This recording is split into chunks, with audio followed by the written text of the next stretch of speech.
Hey everybody, David Blackston here. Just wanted to take just a minute before this video starts. I am so excited about the interview, this group of people that you're going to get to hear from today. Jennifer, our marketing director, is going to be interviewing some wonderful people from the Holy Trinity Episcopal School right here in this area.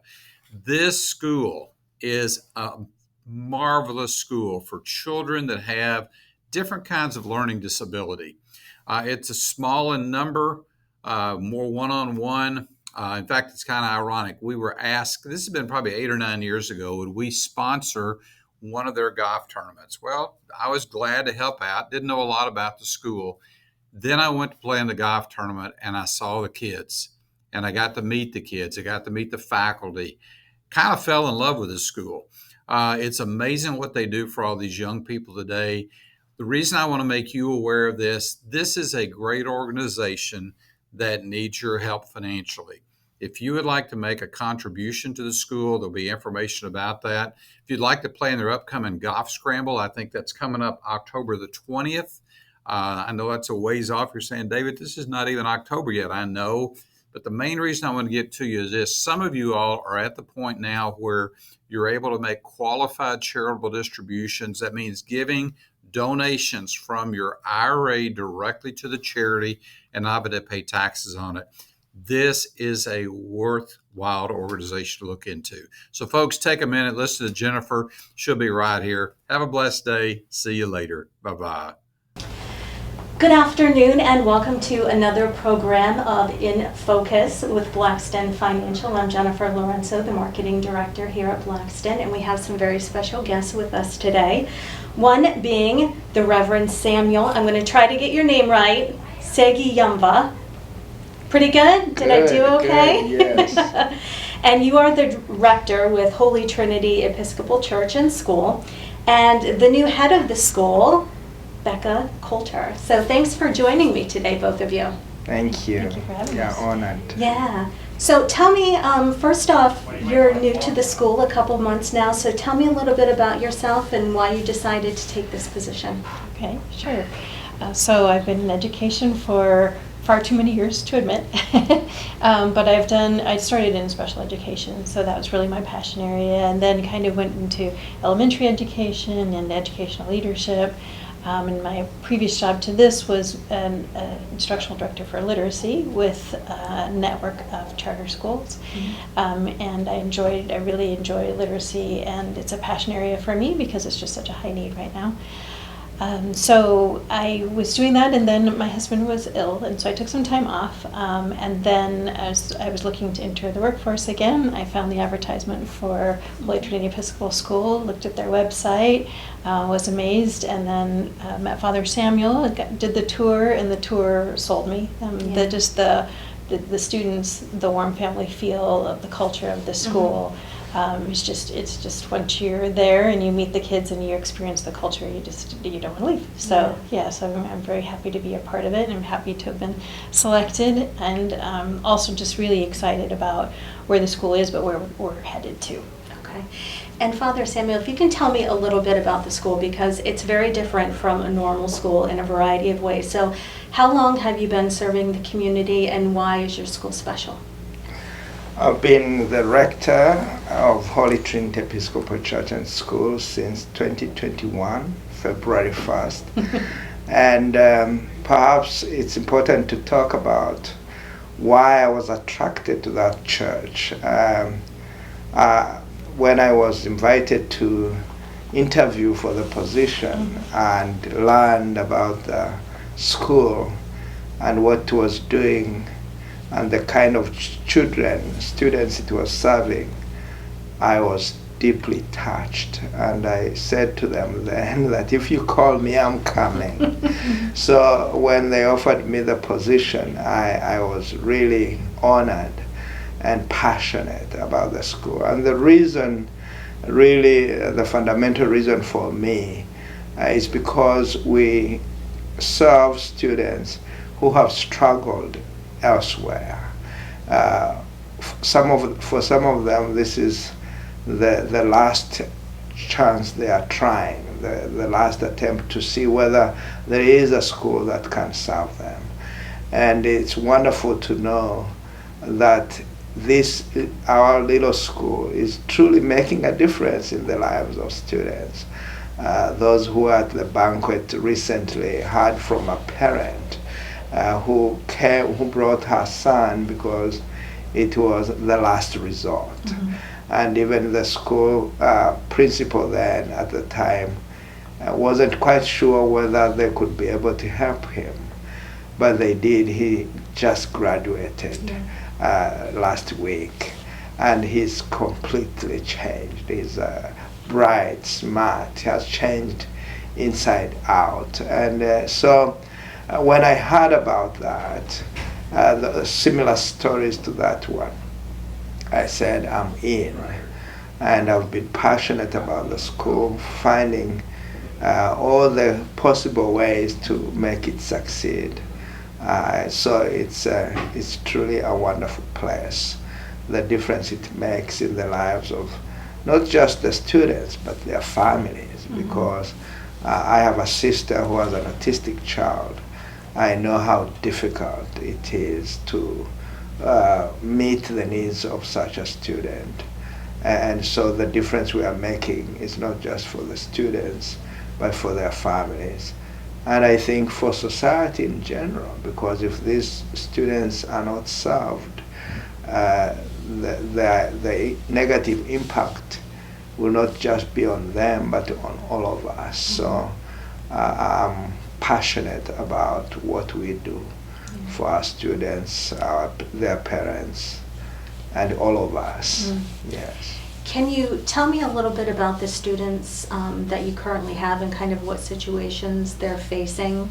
And I know with the differences comes a difference in education and how you educate them and how many in the classroom and everything like that. How many students are currently enrolled at the school?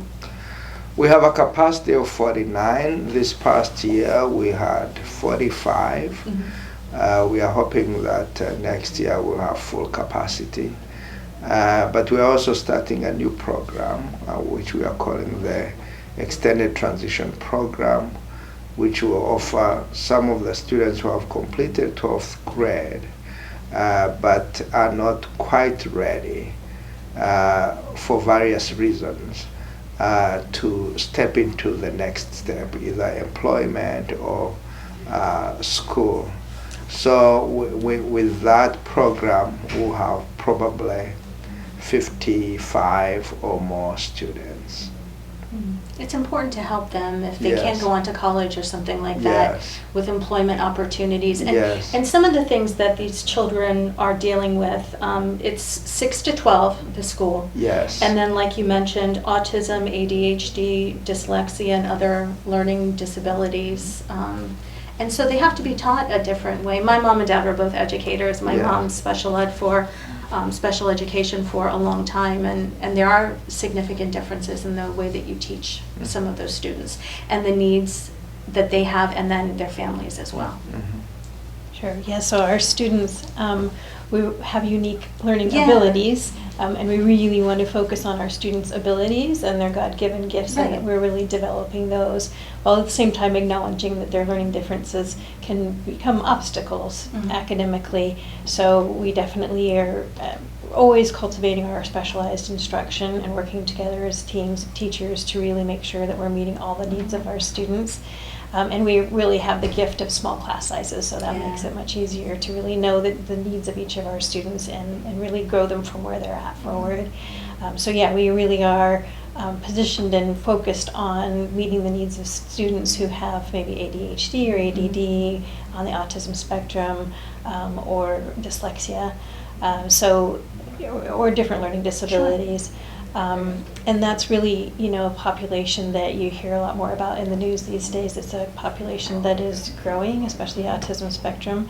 And really because of all of the COVID situation and kids learning online and trying to learn literacy when they are online with a teacher who has a mask, and our kids maybe not doing well in that kind of instruction, we're just seeing more and more students struggle, nationally and locally with reading in general. And so one of the things that we're working on, a new initiative we have, is to become certified as providers of dyslexia, specialized dyslexia instruction. Oh, that's wonderful, yeah. And so we would provide that for our own classes with intensive classes, but also as a tutoring type program that we can offer to the broader community.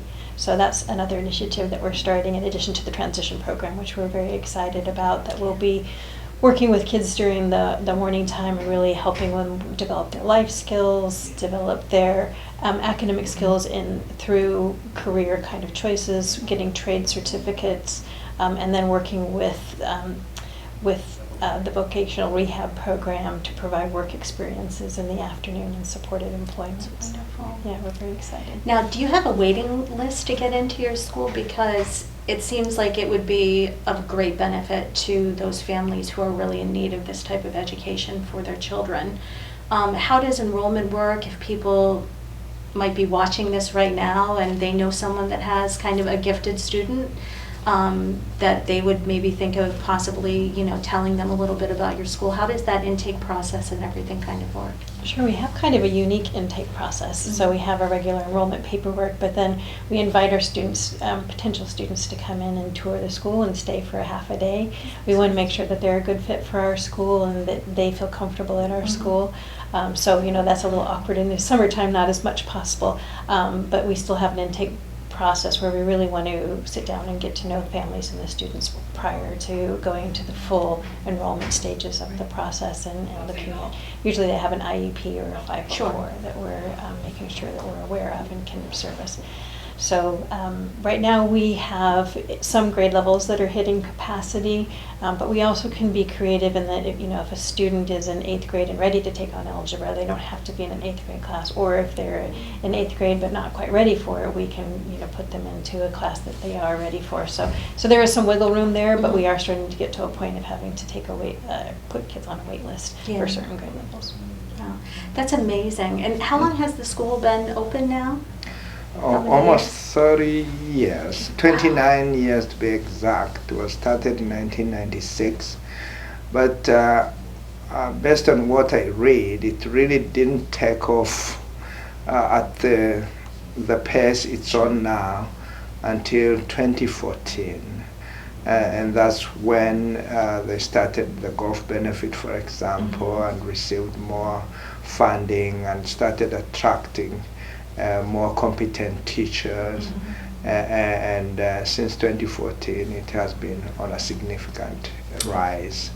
And but this year I think we are getting at another level. Yeah. We are so excited about the next few years. Yeah. Yeah. And with this type of a school, it takes a special team, Yes. faculty, to come in and work with these students. And it also takes, unfortunately, something that needs to be discussed, a lot of money. Mm-hmm. Yes. So talk about kind of those two different things. So, of course, money is the biggest challenge. Yeah. It costs about 15,000, between 14 and 16,000 to educate a student at our school. So per student? Yes. Okay.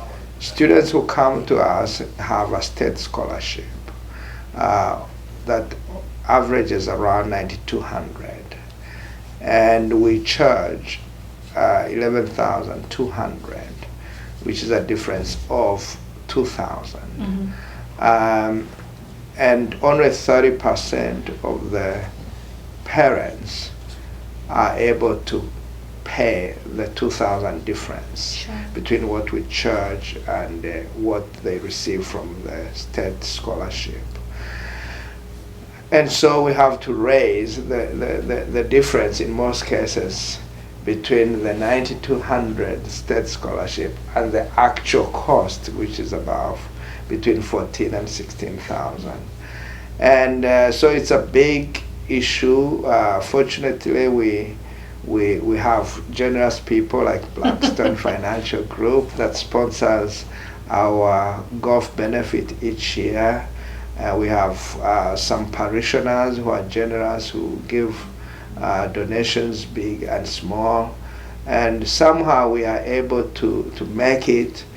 But we also have volunteers who help.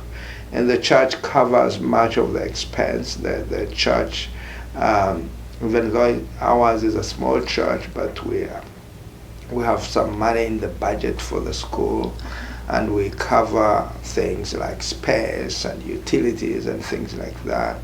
So we find a way to make it happen, but the lack of funds really hinders our progress. We would be doing a lot more if we had sufficient funding. And so we are hoping that the more people are aware of what we are doing, will want to be part of what we are doing and support us financially, so we can do even more and better things. Yeah, and that's so important, especially with your new programming, Yes. which helps the students with job skills and things Yes. like that, and teaming them up with the right people and things like Yes. that. And I know my mom, charter schools, you have a background with charter schools. You've got to do grants and kind of seek some different ways to raise money. So I know Yes. how hard those things can be. Yes. For example, with that program, we need a lot, and we don't yet have it. We need a vehicle, for example, to be transporting the students from the school to their job sites in the afternoon. We don't have that. We don't know where it will come from. Maybe somebody watching us will want to help with that. We have many other needs, and we hope people will come and join us. Really, we think this is noble work, and it's a joy to be part of it, making a difference in the lives of these young people. Especially because you just had graduation too. So Yes. to see some of the children who have come through the doors Yes. and have been successful and are Yes. moving on now to other things and their Yes. families. Yes. Do you want to share one success story from maybe this year? And you can leave it anonymous, you can, leave the name out, but just Well, one example. There are several of them, Okay. actually. One of our students, when he came, no one knew he had a gift. So one day, the music teacher stepped away from her piano.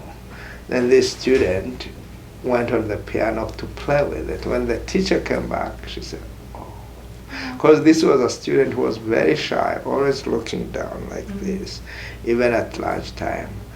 Now when we discovered he had the gift, we said, you can play this. So for the past 2 years, he has been a pianist in chapel, and he has blossomed in amazing ways. And now he just graduated. He's going to college to pursue a degree in worship ministry, music ministry, and theology. That's truly, and the transformation that has happened with him personally since we discovered his gift and allowed him to use it. He has blossomed in many ways that not. So that's one. Another one is going to the police academy. He's a very smart young man, and so we are so excited. And all the others who have graduated are all gifted in their own way. Sure. And the ones that are staying with us, it's not because they don't have the academic ability to move on, but they are they need a little more coaching, like how you manage the dynamics at a college. How do you manage a job experience? So we think by adding that to what we are offering them, they'll be better equipped, more ready to tackle the next steps. So we are so excited for That's our amazing. students, and each one of them has a unique story. but exciting story. They have grown. We focus on three things. We talk about faith, faith in God. Of course, we are Christians. We believe that we cannot do life alone on our own. We are weak. We cannot manage. But also faith in themselves and faith in humanity. Sure. That positive outlook to life. Two, we talk about character and being good human beings. And we talk, of course, about knowledge. And we see that our students grow in all that. That somebody who was not confident, who was shy, maybe because they struggle with reading because of dyslexia, and then they feel that they can't do anything. We are able to give them opportunities, and then their confidence goes up, and when you say, may I have a volunteer to read, they are the first ones they raise their hand. And we think that will take them far because they are willing to try anything. So, but then they have become more compassionate. That's another thing that really has touched me with our students, compassion, caring for one another. Many of our students come to us after being bullied because they are different. When they come to us, they are supported. They find it to be safe. And so they come out of their shell. They come out of their shell, and then they themselves learn to be compassionate. So compassion is contagious, I've found out.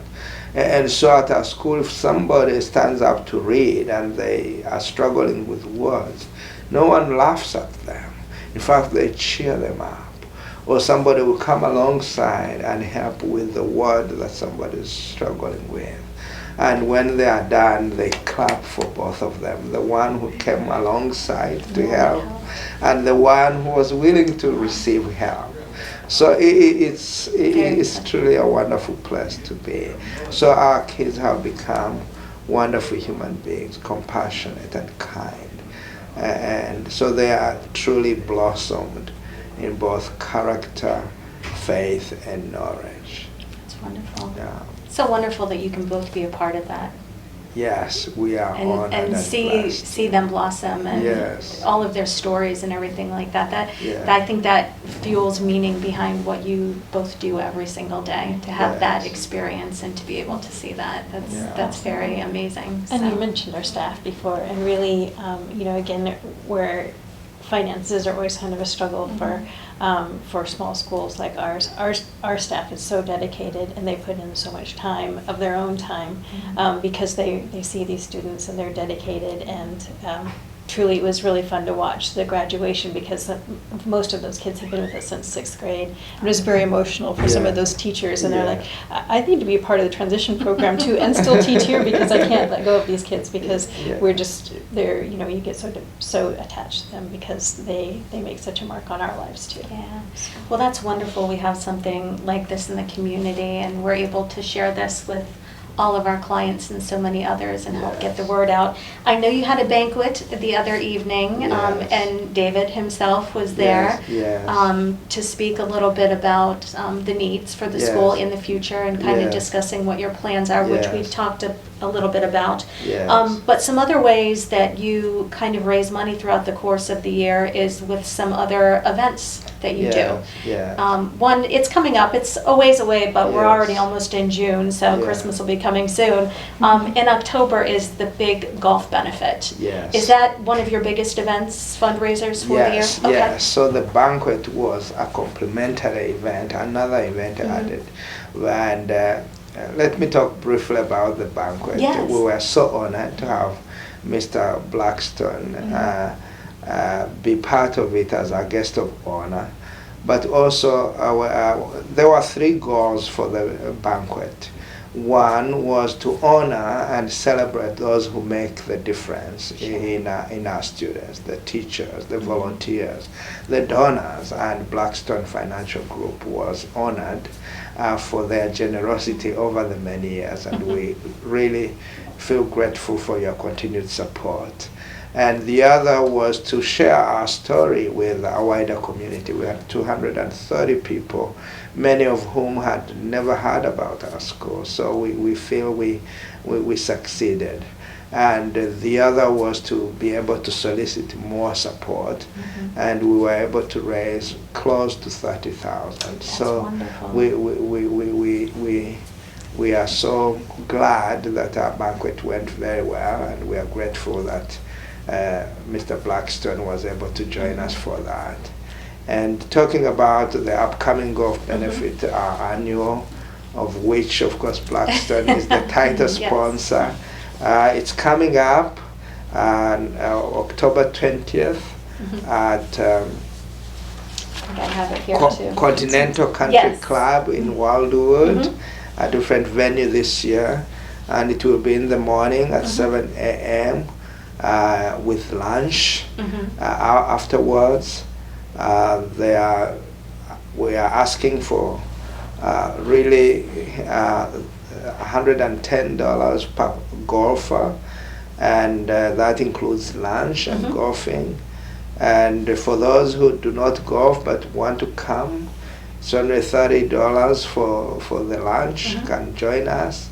Registration is on our website. And I'll have all that at the bottom of the screen with all of the information for the school. And so we are excited about this, and we hope we'll be able to fill all the spots. That's wonderful. It's truly one of the biggest so far fundraiser, and we are honored and pleased that Blackston has been part of it for the past almost 10 years. It's something that David and all of us that learn about Holy Trinity are very passionate about. So we're so glad to be able to help. Now, do you have an annual goal every year that you hope to fundraise? I know a lot of nonprofit entities and things like that do.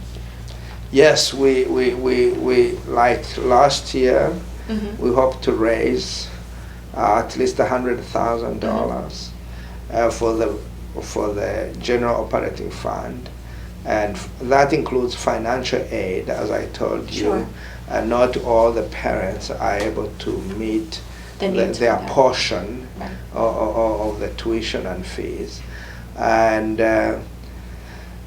we didn't come any close last year. This year, with more outreach, we hope this coming year that will get close. Okay. So hopefully you'll meet that goal. Yes. I have confidence. So Yes, the Lord you. always provides, right? Yes. But this year, because of the new programs also, the need will be much greater than the annual 100,000 that we target to raise. Yeah. Well, one of the biggest challenges at this point is space. As you grow, you need more room, right? We're in the office situation here. We need more space too. So we're running out of room. We have outgrown our facilities, and we are beginning to think about additional classrooms, and we haven't even started thinking about how that will happen. But we are praying that God will lead us to the right people. Yes. Well, I have confidence, and I think what you do is so important. Like I mentioned, I think so many other people will, especially those that watch this today, and will keep following your story of how things are kind of progressing, with your new role and bringing along some great ideas, and then as the school continues to grow well into the future. So we are hoping to grow down as well as up. So adding the transition program, we'd also like to start adding elementary grades 3 through 5 at some point in the near future. We're just really dedicated to the idea that early intervention is key. Oh, absolutely. And Yes. so we see the need as being great, and we want to start meeting that as well. So we're growing in a lot of ways. So spaces are a big need. You got to catch them early, because once they start to fall behind, it's really so much greater at those early years. So the early childhood would be wonderful. So we're excited about that.